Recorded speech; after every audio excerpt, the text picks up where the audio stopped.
That's my name on the email, but I didn't send it. I knew immediately because the subject line was wrong. The tone was wrong. Everything about it screamed someone else's writing style.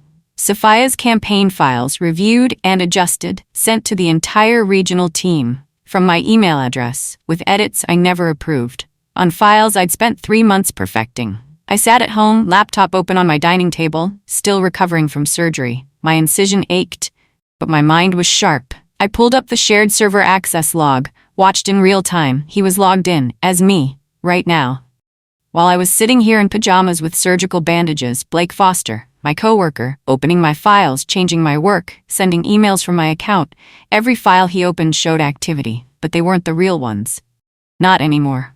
My name is Sophia Anders. I'm 34 years old. I'm methodical, quiet, the last person in any room people see as a threat. Blake made the mistake of thinking that meant I wasn't one. He was about to learn otherwise. 2 weeks before I caught him using my login, he humiliated me in front of a client. We were presenting quarterly results, my presentation, my data, my analysis.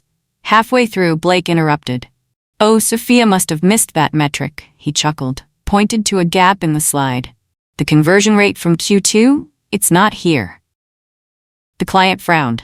Our manager, Oliver, looked disappointed. I pulled up my original file later. The metric was there. I'd included it. Blake had removed it before the meeting, then blamed me for the gap. After the presentation, Oliver pulled me aside. "Try not to get so flustered in meetings. We need composure under pressure." I smiled, nodded, said nothing. But that night, I started planning.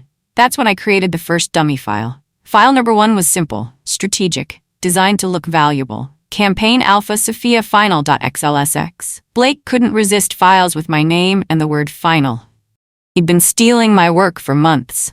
This would be irresistible. Inside the spreadsheet, I planted a perfectly sized error. Not huge, just noticeable enough that someone would catch it in a meeting. A budget projection off by exactly 12%. The kind of mistake that looks careless. But here's what Blake didn't know. I embedded a watermark in the file properties, invisible in normal view, but crystal clear when you exported to PDF or checked metadata. Last edited by BF at 9:42 a.m., his initials, his timestamp, his first breadcrumb. I saved it to our shared drive, in a folder he definitely monitored. Then I waited. I presented a new campaign deck 3 days later, one I built from scratch. But Blake got to the shared drive first, rearranged my slides, changed the order, thought he was being clever. What he didn't know, I'd embedded font tags with invisible alt text in every slide. Metadata that proved the original structure was mine. Halfway through the presentation, the deck crashed. Screen froze. Had to restart. Blake whispered loud enough for others to hear. "Classic Sophia." People chuckled. I felt my face burn, but I nodded. Let him smile, because I'd just gotten what I needed, proof he'd accessed the file. The crash was intentional. A plugin I'd installed that tracked who modified what. His device ID was now logged. HR called me into a private meeting, handed me a letter, promotion, lead marketing analyst. The title I'd been working toward for 2 years. I'd earned it. My campaigns outperformed everyone's. My client retention was highest on the team. Blake had applied too. He didn't get it. The announcement went out company-wide that afternoon. Blake didn't congratulate me, didn't even look at me. But an hour later, 3 of my calendar appointments disappeared. All client meetings, critical ones. Then I got locked out of my email. Multiple failed login attempts. Account temporarily frozen for security. I hadn't tried logging in, but someone had, using my password, getting it wrong enough times to trigger the lockout. Coincidence? No. I filed an IT ticket immediately. I placed a tracker on one of the dummy files, a simple script that sent me an email notification whenever someone opened it. The file was titled Q3 Strategy Notes Sophia Draft.docx. Looked important, looked unfinished, looked tempting. 3 days later at 6:47 a.m., I got the ping. Someone opened it. I pulled up the office security camera feed. We had access through the company portal for safety monitoring. There was Blake, in early, alone, logged into a computer, typing, smirking. I took screenshots, time-stamped, saved everything to a private cloud drive. He had no idea he was being documented. I brought it up carefully with Oliver, my manager. "I've noticed some weird activity on my account. Login attempts when I wasn't at my computer." Oliver sighed, looked tired. Sophia, you've been off your game since the surgery. Maybe take a full week to rest. Get your head clear. Off my game? I'd built his entire Q3 strategy while recovering. Worked from home with surgical drains still attached. But I just nodded. You're right, I'll take some time. Then I went home and created file number 4. This one was special. File number 4 looked like a gold mine. Client survey results internal only Sophia.xlsx. The kind of file Blake would steal in a heartbeat. Inside, dummy data. Carefully crafted to look real, but subtly wrong. I included a typo in the client's company name. A small misspelling that matched an old email thread Blake had once mocked me for. He couldn't resist. 2 days later, he forwarded it, under my name, to the client, using my email login. The client caught the error immediately, sent a concerned message to Oliver. We got flagged for unprofessional communication. Oliver called a team meeting. His face was red. Sophia, these numbers you sent to Whitmore Industries, they're sloppy. The client noticed multiple errors. This isn't like you. I looked at Blake. He was watching me, waiting. I wasn't involved in that communication, I said carefully. Blake shrugged. Neither was I. Oliver frowned. It came from your email, Sophia. I understand, but I didn't send it. Are you saying someone else used your account? I'm saying I didn't send that file. Oliver dismissed the meeting. Told me we'd discuss it later. Blake smirked as he left. I smiled back. You just opened exactly what I wanted you to open. I filed another IT ticket, more detailed this time. I believe my credentials may have been compromised. Can you provide an access log of every device that has used my login in the last 30 days? IT responded, we'll investigate and get back to you within 5 to 7 business days. Perfect. Meanwhile, I created file number 5. This one was personal. File number 5 was titled Performance Review Draft Confidential Sophia.docx. Inside, a fake peer review I'd supposedly written about Blake. Unflattering, specific, detailed. Blake's communication style undermines team cohesion. His tendency to take credit for others' work has been noted by multiple colleagues. I made it sound just real enough, just vague enough. Saved it to a folder Blake monitored. He opened it within 12 hours. The next morning he cornered me in the hallway. You've been acting hostile lately. His voice was low. Angry. I blinked. Innocent. What do you mean? You know exactly what I mean. Did you read something you shouldn't have, Blake? His jaw clenched. He walked away. Got you. Blake filed a formal HR complaint. Tension with Sophia Anders. She's been cold, defensive, possibly experiencing burnout, creating a hostile work environment. HR called me in, suggested professional coaching. Handed me a pamphlet about workplace stress management. I took it, smiled, thanked them. Then I went home and opened file number 6.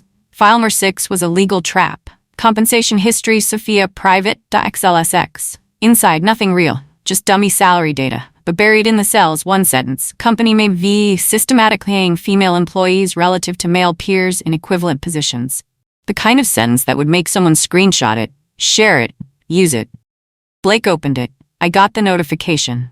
30 minutes later, another ping. He'd exported it as a PDF. The metadata captured everything, his device ID, his username, the exact timestamp. IT finally responded to my security request. We've identified 3 login sessions where your account was active while you were logged of all company devices. They attached a report, device IDs, IP addresses, timestamps, all from Blake's workstation. We're freezing the suspicious access point for routine security maintenance, the email continued. Blake's computer access was suspended. He didn't know why, only I did. File No. 7 was the final trap. Q4 Strategy Final Deck Sophia Anders.pptx. Inside, a presentation with fictional campaign data, beautiful graphs, impressive projections, and embedded in the slide notes in white text on white background. If you're reading this, you're not Sophia. Invisible unless you specifically checked the notes section. I saved it. Watched the access logs. Blake opened it at 7:23 a.m. on a Tuesday. Blake sent my fake file 7 directly to the VP of Marketing. I watched the email thread populate, CC'd half the executive team, attached to Sophia's Q4 strategy proposal. I've reviewed it and think we should move forward. Sent from his account. My file. My fake data. His fingerprints all over it. I didn't intervene. Didn't say a word. Just waited. The VP, a sharp woman named Veronica, called a meeting. Blake, Oliver, and I sat across from her. She pulled up the presentation on the screen. Blake, you sent this. Can you explain why this projection shows a 78% ROI on a completely untested platform? Blake stammered. It's based on Sophia's preliminary research. Sophia? Veronica turned to me. I've never seen that file before in my life. Blake's face went pale. You created this? Did I? I pulled out my laptop, because according to my cloud backup, I have no file matching that name or content. Silence. But someone does, Veronica said quietly. I met with HR the next day, brought a folder, 7 screenshots, 3 IT security logs, multiple timestamps, and 1 document titled Metadata Report, Unauthorized Access of Sophia Anders' Login Credentials. The HR director, a woman named Patricia, read through everything. Her expression changed from skeptical to shocked to angry. We'll need to conduct a formal investigation. I understand. This is serious, Sophia. I know. She looked at me.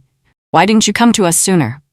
I needed proof, not just accusations, she nodded. You have it now. Blake tried to gaslight me one last time, caught me in the break room. You're being overly sensitive about all this. It's just office politics. I looked up from my coffee. I'm not being sensitive, I'm being strategic. His smirk faded. What's that supposed to mean? You'll find out. He didn't smile. For the first time, I saw uncertainty in his eyes. He finally understood. I wasn't afraid anymore. They called us both into an executive meeting. Veronica, Patricia from HR, Oliver, Blake, and me. They laid out the evidence, access logs, timestamps, the files Blake had opened, edited, and sent. Sophia, do you want to press formal charges? Patricia asked. No. Everyone looked surprised. But I want one thing, a public correction. An acknowledgement that the errors attributed to me were not my doing. They agreed. Blake's termination was handled quietly. No dramatic scene, no shouting. Just HR walking him to his desk, collecting his badge, and escorting him out. Gone by noon. Then came the company-wide email. Effective immediately, Sophia Anders will be assuming leadership of the Q4 campaign rollout and all associated client accounts previously managed by Blake Foster. That was enough. More than enough. The office felt different after Blake left. Lighter somehow. I logged into my computer, changed my password, enabled 2-factor authentication, opened my real files. The ones I'd been protecting all along. My work, my name, my campaigns. No more shadows, no more theft, just me. Blake tried to rehabilitate his reputation on LinkedIn. Posted about misunderstandings and office politics and learning experiences. But the audit logs were part of his permanent file. The dummy files were documented, traceable, the timestamps undeniable. He'd buried himself. I just handed him the shovel. Oliver asked me to train the new team members coming in. You have institutional knowledge we can't lose. I almost said no, almost walked away, but then I thought about it differently. Let them learn how someone survives in this environment, how you win without shouting, how you protect your work without violence, how you set traps without ever lighting a match. I said yes. Before I left the office that Friday, I created one final file, saved it to the shared drive, public folder. Title, readme.txt. Inside, just 3 lines. Smart people cover their tracks, smarter people don't need to. Sophia Anders. Then I closed my laptop, packed my bag, walked out into the evening air, quietly, calmly, with everything I'd earned and everything I'd protected.